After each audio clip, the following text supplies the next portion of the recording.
वैसे महाराज, आज की दावत का तो कोई जवाब ही नहीं था। राजा कुलवीर ने आतिथ्य में कोई कसर नहीं छोड़ी। हाँ मंत्री जी, बिल्कुल।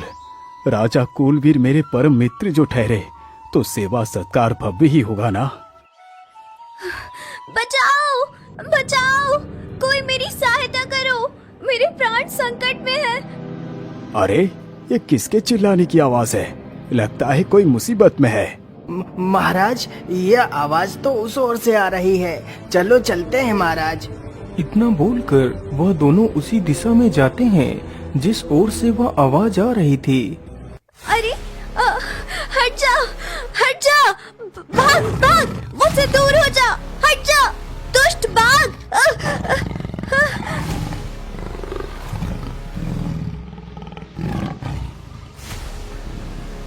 हे भगवान, महाराज की मदद करो, नहीं तो यह बाघ हमारे महाराज को खा लेगा।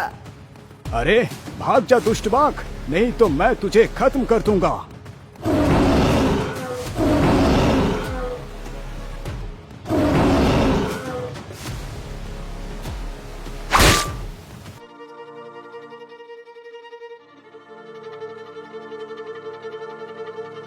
आपका बहुत बहुत धन्यवाद। यदि आज आप नहीं आते तो यह शेर मुझे मारकर खा जाता। राजा यशोधरा की सुंदरता को निहारता रहता है। वह इतनी सुंदर थी कि राजा की दृष्टि उसके ऊपर से हट ही नहीं रही थी। अरे महाराज, आपको क्या हुआ? आप कहाँ खो गए? कहीं नहीं, कहीं नहीं। वैसे तुम कौन हो और तुम्हारा क्या नाम है? तुम इस घने जंगल में अकेले क्या कर रही थी? महाराज, मेरा नाम यशोधरा है। मैं चुंगी नगर में रहती हूँ। आज मैं जंगल में लकड़ियाँ लेने के लिए आई थी, तभी न जाने कहां से यह बाघ मुझ पर टूट पड़ा। लेकिन लकड़ियाँ लेने के लिए तो कोई और भी आ सकता है। महाराज, मेरे घर में मेरे अलावा और कोई नहीं रहता। कुछ वर्ष पहले ही मेरे माता पिता की मृत्यु हो गई थी, तब से मैं अकेली ही रहती हूँ। यशोधरा की यह बात सुनकर राजा को उस पर बड़ा ही तरस आता है। यशोधरा, यदि तुम बुरा न मानो तो क्या मैं तुमसे एक बात कह सकता हूँ? हाँ हाँ, बोलिए महाराज, आप मुझसे क्या कहना चाहते हैं? यशोधरा, मैं तुम्हें देखकर अपने आप को रोक नहीं पाया, इसीलिए बोल ही देता हूँ। क्या तुम मेरे साथ विवाह करोगी? परंतु महाराज, आपकी और मेरी बराबरी कहाँ से हो सकती है? आप एक सम्राट हैं और मैं तो एक गरीब अनाथ लड़की। मेरी वजह से आपको लज्जित होना पड़ेगा महाराज। नहीं यशोधरा, मैं तुमसे विवाह अमीरी गरीबी पूछकर नहीं कर रहा। तुम मुझे बहुत अच्छी लगी, इसीलिए मैंने आपके सामने विवाह का प्रस्ताव रखा। महाराज, यदि आपको मेरी अमीरी गरीबी से कोई वास्ता नहीं, तो मैं आपसे विवाह करने के लिए तैयार हूँ। फिर बड़े ही धूमधाम से राजा का विवाह यशोधरा के साथ हो जाता है। लेकिन राजा की पहले ही 2 रानियां थीं। राजा ने यह तीसरा विवाह किया था। पहले 2 रानियों की कोई औलाद नहीं थी। वह दोनों राजा के इस विवाह से बिल्कुल भी खुश नहीं थीं।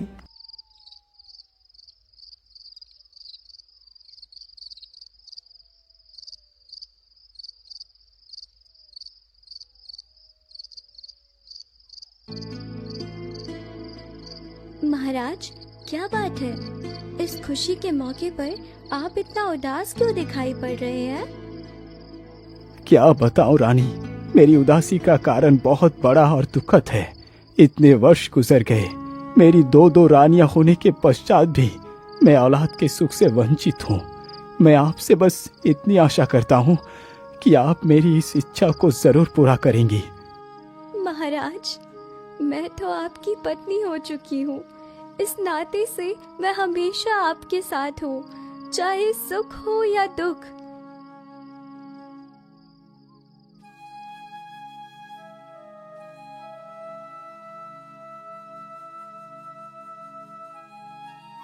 रानी, मैं शिकार के लिए जा रहा हूँ। तुम अपना ख्याल रखना, मैं जल्दी ही लौट कर आऊंगा।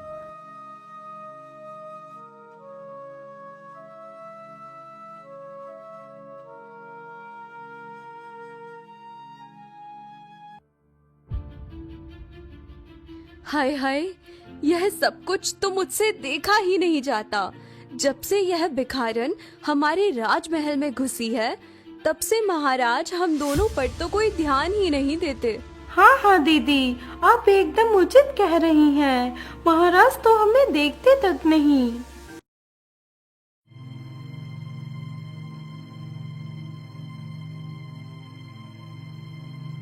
महाराज, अब दुखी न हो, ईश्वर पर भरोसा रखो, सब कुछ ठीक हो जाएगा।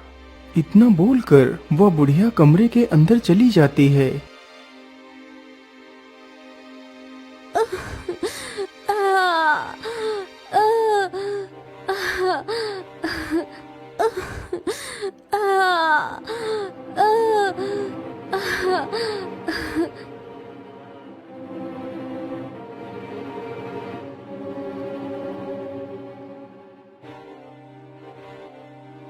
दाई माँ, सारी तैयारियां हमने कर ली हैं, बस बच्चा पैदा होने की देरी है। बूढ़ी माँ, बस आप मेरे बताए हुए रास्ते पर चलती रहो, मैं आपको हीरे जवाहरातों से तोल दूंगी। कुछ ही देर में रानी ने एक बहुत ही सुंदर से बालक को जन्म दिया। उस बालक के माथे पर एक विचित्र प्रकार का निशान था। रानी बच्चे को जन्म देते ही बेहोश हो जाती है। महारानी जी, जल्दी से उस बंदर के बच्चे को ले आओ। बच्चे को बदलने का यही सबसे अच्छा मौका है।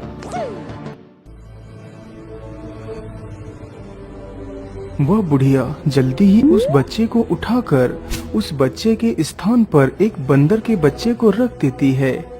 महाराज, अनर्थ हो गया, बड़ी ही विचित्र दुर्घटना घटी है। महारानी ने एक बंदर के बच्चे को जन्म दिया है। ये क्या कह रही हो दाई माँ? आखिर ऐसा कैसे हो सकता है? महाराज, आप खुद चलकर देख लीजिए, मैं एकदम सत्य कह रही हूँ। राजा जल्दी ही कक्ष के अंदर जाकर देखता है तो रानी के बगल में एक बंदर का बच्चा पड़ा हुआ था। हे भगवान, ये तेरा कैसा न्याय है? इतने वर्षों से मैं एक औलाद के लिए तरसता रहा और आज जब वो सपना पूरा होने का वक्त आया तो आपने मेरे बच्चे को एक बंदर बना दिया। ये कैसा न्याय है भगवान, ये कैसा न्याय है? महाराज, संभालिए अपने आप को, निराश ना होइए, ईश्वर पर भरोसा रखिए, सब कुछ ठीक हो जाएगा महाराज। मंत्री जी, अब ईश्वर पर और कितना भरोसा रखूं? जो मेरे हक का था वो भी मुझसे छीन लिया गया। मैं लोगों को क्या बताऊं कि मेरी औलाद एक बंदर है? नहीं नहीं मंत्री जी, आप इस बंदर को उठाकर ले जाओ और जंगल में छोड़ आओ। नहीं नहीं महाराज, आप मेरे बच्चे को मुझसे जुदा ना कीजिए। वह भले ही एक बंदर हो, लेकिन उसने मेरी कोख से जन्म लिया है। नहीं महारानी, हम एक बंदर को अपना पुत्र कभी स्वीकार नहीं करेंगे। मंत्री जी, तुम इस बंदर को ले जाओ यहाँ से। राजा का आदेश होते ही मंत्री बंदर के बच्चे को लेकर वहाँ से चला जाता है। बेचारी यशोधरा रोकर रह जाती है। अरे दाई माँ, अब आप चुपके से इस बच्चे को ले जाकर किसी नदी नाले में बहा दो। वह बुढ़िया उस बच्चे को एक टोकरी में रखकर महल के पीछे से निकल जाती है। अरे वाह वाह वाह, इस बच्चे को नदी में फेंकने के बदले मुझे ढेर सारा धन मिलेगा। ये सारी बातें सोचते सोचते वह बुढ़िया एक नदी के किनारे पर पहुंचती है।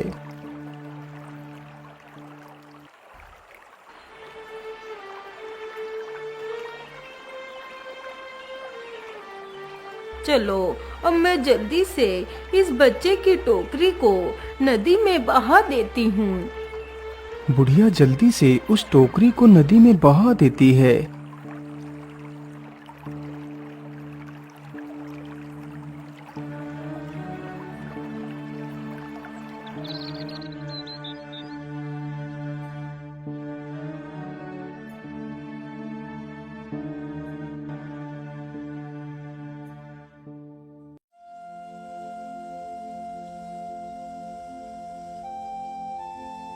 वैसे कल तो मुझे मछलियाँ ठीक ठाक ही मिल गई थी।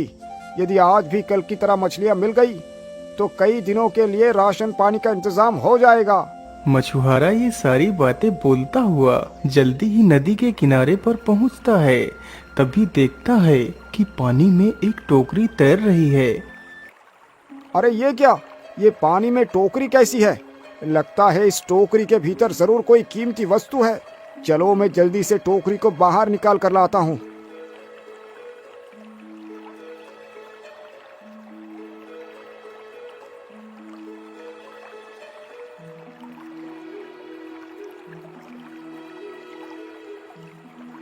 अरे राम राम राम, ये क्या, इस टोकरी में तो एक बच्चा है। हे भगवान, इस मासूम को आखिर किसने इस टोकरी में रखकर नदी में बहा दिया? चलो मैं जल्दी से इस टोकरी को लेकर घर चलता हूँ। मछुआरा जल्दी ही उस टोकरी को उठाकर नाव पर रख लेता है और नाव को लेकर बाहर की ओर आ जाता है।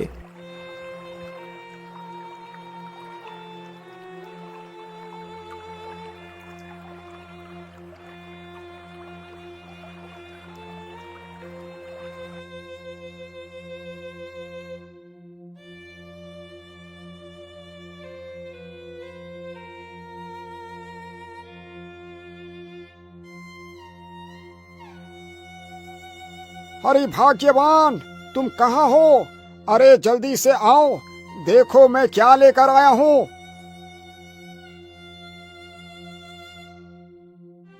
अरे वाह, लगता है आज आपको कुछ ज्यादा ही मछलियाँ मिल गई हैं।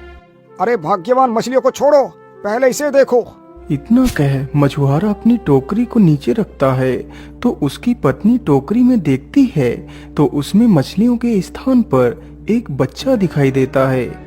अरे ये क्या, इस टोकरी में यह बच्चा कहाँ से आ गया? अजी, यह बच्चा किसका है?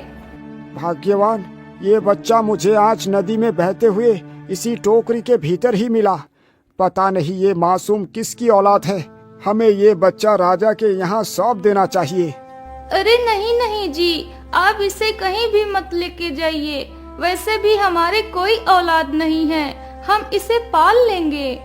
लेकिन भाग्यवान, ये तो गलत है।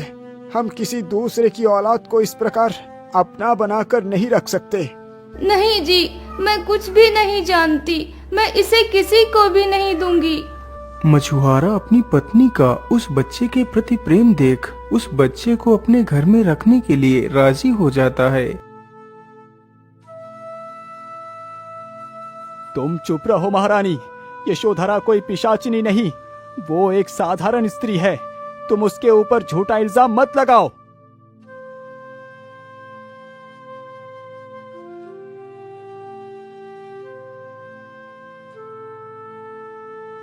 अरे क्या बात है रानी, तुम अभी तक सोई नहीं? महाराज, मुझे क्षमा कर दीजिए, मैं आपके विश्वास पर खरी नहीं उतर पाई। मैंने आपके सपने को तोड़ दिया, मुझे माफ कर दीजिए महाराज। अरे नहीं नहीं रानी, तुम बेकार में ही अपने आप को दोषी ना ठहराओ। ये तो सब ऊपर वाले का ही खेल है। हो सकता है वो मेरी कोई परीक्षा ले रहा हो। तुम फिक्र ना करो, सब कुछ ठीक हो जाएगा।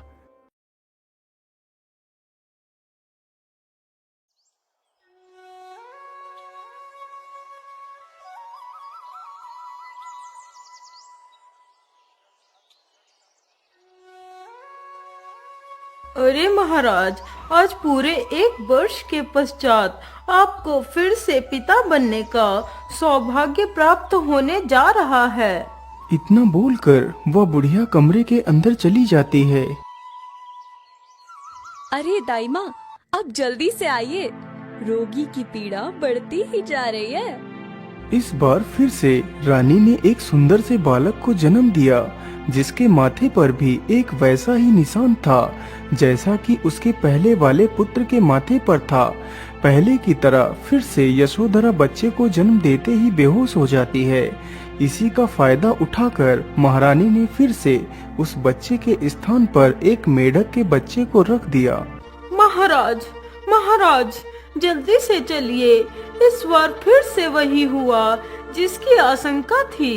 इतना सुनते ही राजा रानी के कक्ष में जाता है तो देखता है कि बिस्तर पर बच्चे के स्थान पर एक मेढक का बच्चा पड़ा हुआ है।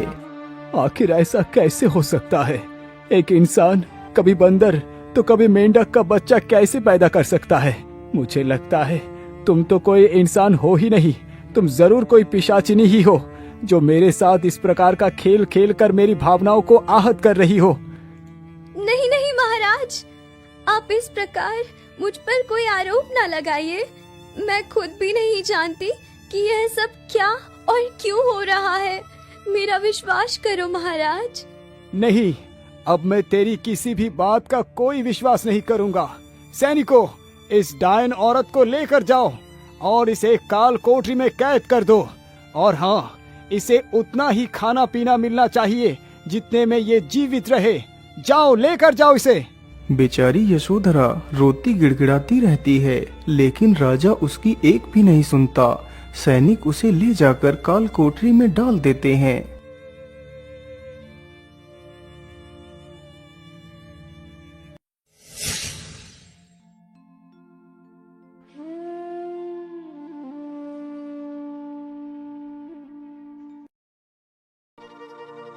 बूढ़ी माँ, हमारा तो कांटा हमेशा के लिए निकल गया। आज हम दोनों बहुत खुश हैं। अब आप बिना देर किए इस बच्चे को भी ले जाकर बहा दो। वह बुढ़िया ऐसे ही करती है। वह फिर से महल के पीछे से उसी नदी की ओर जाती है जहाँ वह पहले गई थी। चलो, अब मैं जल्दी से इस आखिरी पत्ते को भी पानी में बहा देती हूँ और चलकर अपना इनाम लेती हूँ।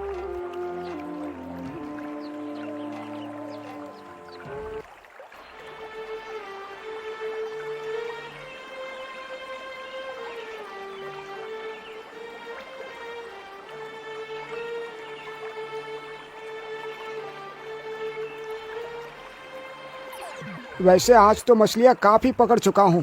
चलो अब घर वापस चलता हूँ। इतना सोचकर मछुआरा जैसे ही अपनी नाव को थोड़ा आगे बढ़ाता है तो देखता है सामने एक वैसी ही टोकरी फिर से बहती हुई आ रही है। अरे ये क्या? ये टोकरी तो हूबहू वैसी ही है जैसे मैंने पहले पाई थी। कहीं इस टोकरी में भी तो कोई बच्चा नहीं? मुझे जल्दी से चलकर देखना चाहिए। मछुआरा तुरंत ही अपनी नाव को टोकरी की तरफ लेकर जाता है। अरे ये क्या? इस टोकरी में तो एक और बच्चा है, लेकिन इसके माथे पर भी वैसा ही चिन्ह बना हुआ है जैसा कि मेरे बेटे के माथे पर है। कहीं ये बच्चा उसी का भाई तो नहीं? चलो मैं जल्दी से इसे भी अपने घर लेकर चलता हूँ।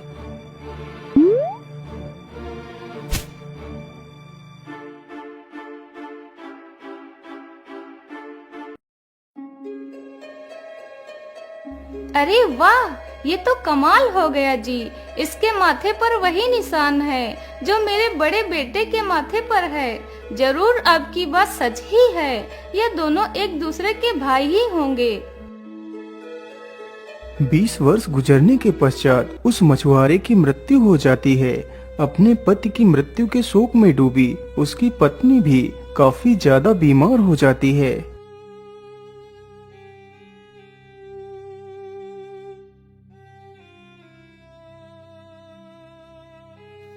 भैया, अब तो हमारे पास पैसे भी नहीं बचे। जितने पैसे थे वो सब माँ की दवाई में ही खत्म हो गए। अब दवाई के लिए पैसे कहाँ से लेकर आएंगे? इसीलिए भैया, आप माँ की देखरेख करो। मैं नौकरी की तलाश में निकलता हूँ। नहीं मेरे भाई, तुम मेरे छोटे भाई हो और बड़े भाई के रहते भला तुम काम करोगे? नहीं नहीं, ये उचित नहीं है। तुम माँ की देखरेख करो। मैं महाराज के पास जाकर उनसे कोई नौकरी की याचना करूंगा। हो सकता है महाराज मुझे किसी काम पर रख ले।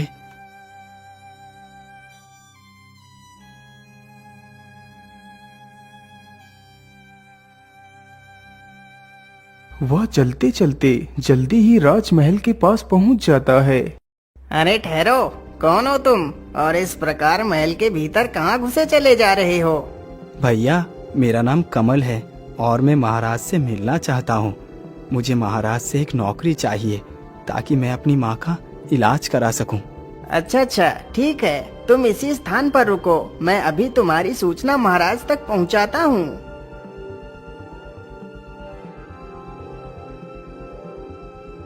महाराज महाराज, द्वार पर एक नौजवान आया है। वह आपसे मिलने की गुहार लगा रहा है। कहता है कि वह आपसे मिलना चाहता है और आपसे एक नौकरी की आशा रखता है। अच्छा अच्छा ठीक है, तुम जल्दी से जाओ और उसे आदर सहित राज्यसभा में लेकर आओ।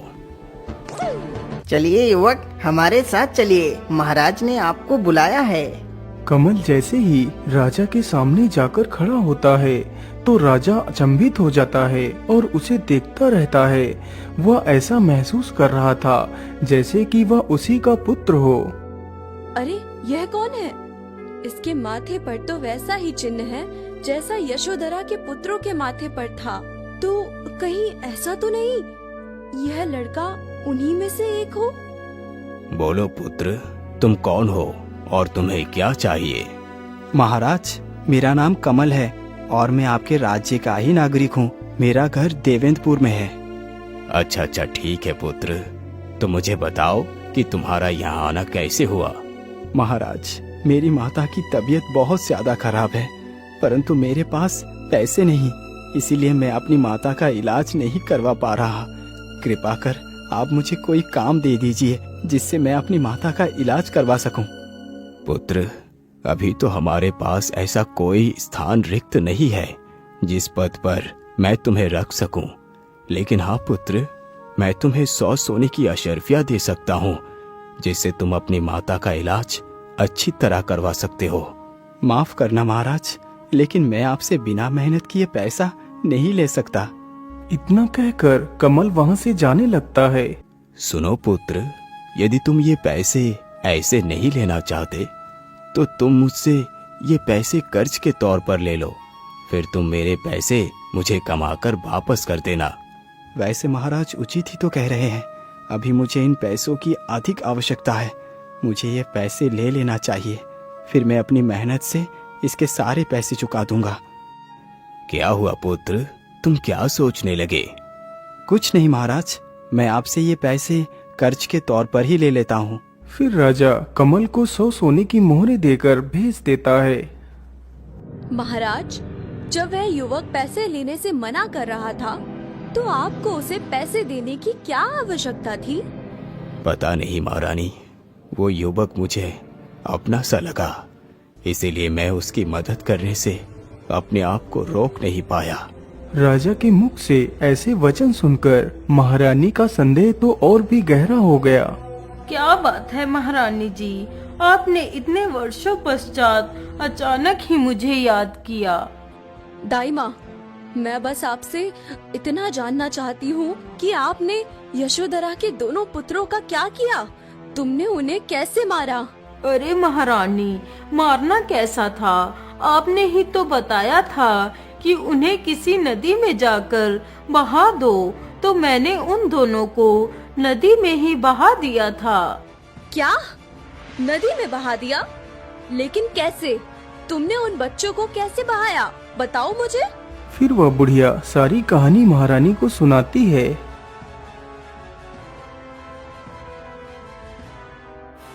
अरे मूर्ख बुढ़िया, यह तूने क्या अनर्थ कर डाला? मैंने तुझसे कहा था कि उन बच्चों को नदी में ऐसे ही फेंक कर बहाना है और तूने उन्हें टोकरी के भीतर रखकर बहाया।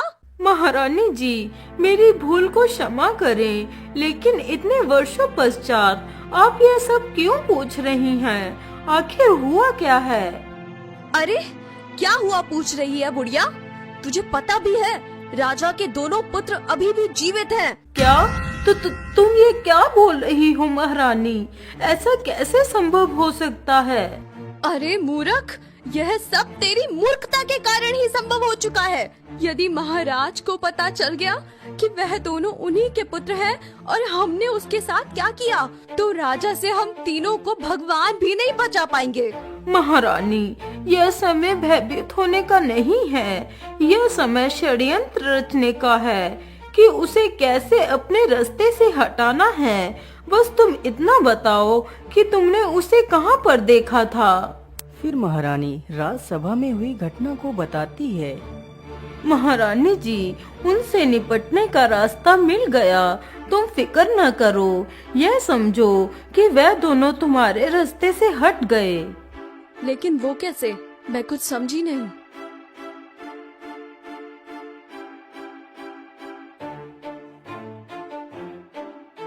अच्छा महारानी जी, अब मैं चलती हूँ। आप बेफिक्र रहिए, मैं सब कुछ संभाल लूंगी। इतना बोलकर वह बुढ़िया वहाँ से निकल पड़ती है।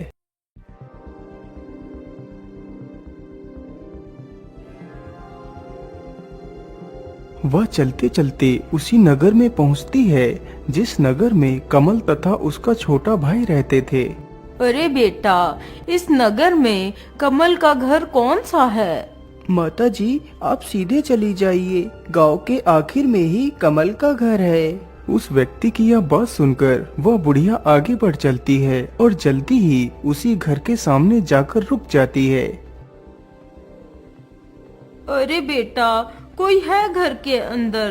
क्या कोई मेरी आवाज को सुन रहा है? अरे क्या हुआ माताजी, आप कौन है और आपको कहाँ जाना है? बेटा, मेरा नाम सुनंदा है। मैं एक वैद्य हूँ। मैं पास के गांव में ही जा रही थी, लेकिन मुझे बहुत जोर की प्यास लगी है। क्या तुम मुझे थोड़ा सा पानी पिला सकते हो? हाँ हाँ, क्यों नहीं बूढ़ी माँ, आप अंदर आ जाइए, मैं आपको पानी पिला देता हूँ। इतना सुन बुढ़िया तुरंत ही घर के अंदर घुस जाती है। कमल जल्दी ही एक गिलास में पानी लेकर आता है। बुढ़िया तुरंत ही उस पानी को पीती है। वाह बेटा वाह, तुम्हारा भला हो, तुमने इस प्यासी को पानी पिलाया। वैसे बेटा, क्या तुम इस घर में अकेले ही रहते हो? नहीं माताजी, मैं यहाँ अकेला नहीं रहता, मेरे साथ मेरा छोटा भाई और मेरी माँ रहती है। लेकिन बेटा, तुम्हारा वह भाई और माँ तो कहीं दिखाई ही नहीं दे रहे। बूढ़ी माँ, मेरा छोटा भाई जंगल में लकड़ियाँ लेने के लिए गया है और मेरी माँ की तबीयत बहुत ज्यादा खराब है, वो दूसरे कमरे में लेटी हुई है। पुत्र, तुम दुखी न हो, चलो मुझे चलकर दिखाओ कि तुम्हारी माँ को क्या तकलीफ है। हो सकता है मैं तुम्हारी माँ की बीमारी को ठीक कर सकूं। इतना सुनकर कमल उस बुढ़िया को अपनी माता के पास लेकर जाता है तो बुढ़िया देखती है उसकी माता की तबीयत बहुत ज्यादा खराब है। वैसे इस औरत की तबीयत तो कितनी ज्यादा खराब है। मैं तो इलाज के बारे में कुछ नहीं जानती। मुझे तो बस कुछ भी करके इन दोनों भाइयों को मारना है। क्या हुआ माँ जी, आप कहाँ खो गई? कुछ तो बोलिए, आखिर मेरी माँ को क्या हुआ है? बेटा, तुम्हारी माँ एक बहुत ही बड़े रोग से ग्रसित है। इसका इलाज करना अत्यंत दुर्लभ है। माताजी, जरा आप ध्यान से देखिए, क्या मेरी माँ को स्वस्थ करने के लिए इस संसार में कोई औषधि शेष नहीं बची है? वैसे बेटा, औषधि तो है, लेकिन उस औषधि को लाना बहुत ही कठिन है। बस आप मुझे उस औषधि का नाम बता दीजिए, मैं धरती की किसी भी कोने से उस छिपी औषधि को ढूंढ निकालूंगा। हाँ हाँ, जरूर ढूंढ निकालना। मैं तुझे ऐसी जगह भेजूंगी जहाँ से तू कभी भी वापस लौट कर नहीं आएगा। बूढ़ी माँ, आप जल्दी से मुझे बताइए उस औषधि के बारे में। यदि ऐसी बात है पुत्र, तो सुनो। तुम्हें अम्बा पहाड़ी पर जाकर उस तिलस्मी सेब को लेकर आना होगा।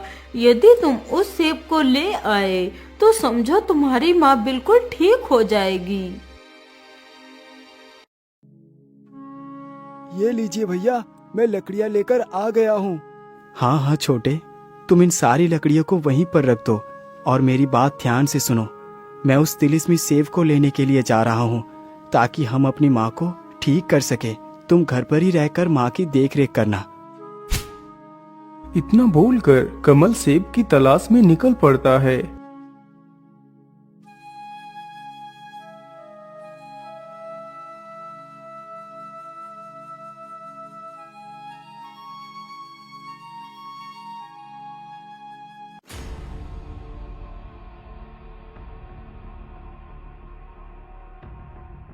वह चलते चलते एक घने जंगल से गुजरता है।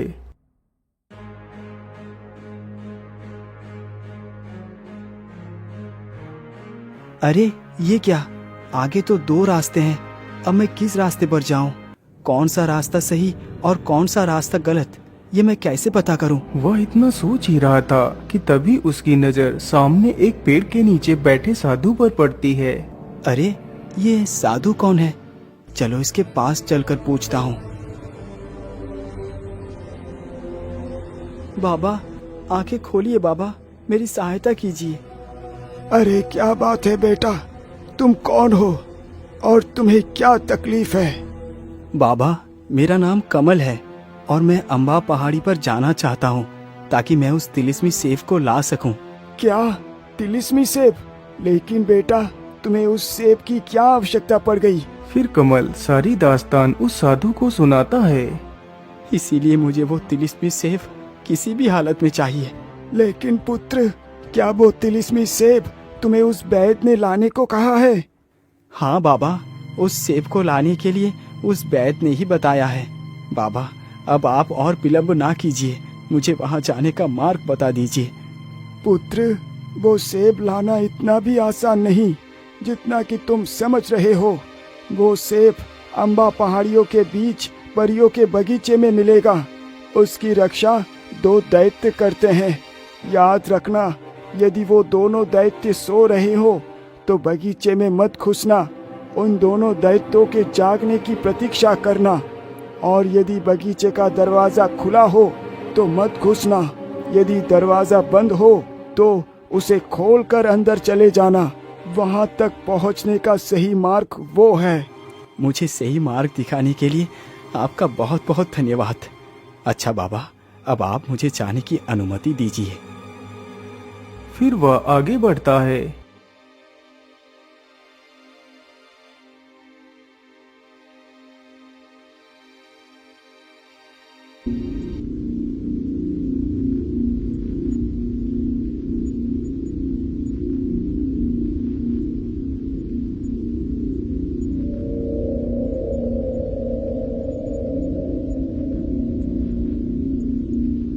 मुझे लगता है ये वही बगीचा है जिसकी मुझे तलाश है। चलो जल्दी से बगीचे के अंदर चलता हूँ। लेकिन नहीं, अभी तो ये दैत्य सो रहा है।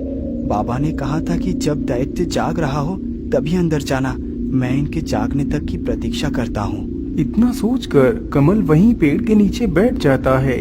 तभी एक लोमड़ी उस बगीचे की तरफ बढ़ती है।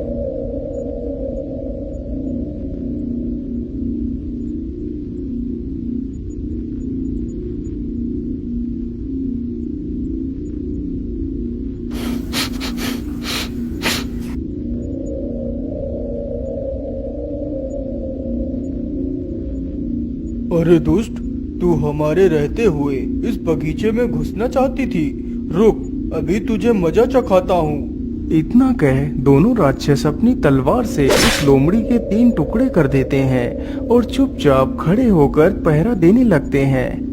अरे राम राम राम, इन दैत्यों ने तो लोमड़ी को काट डाला। पता नहीं मेरा क्या होगा, लेकिन चाहे कुछ भी हो जाए मैं सेब लेकर जरूर जाऊंगा। अब तो राक्षस जाग चुके हैं और दरवाजा भी बंद है। चलो चलता हूँ।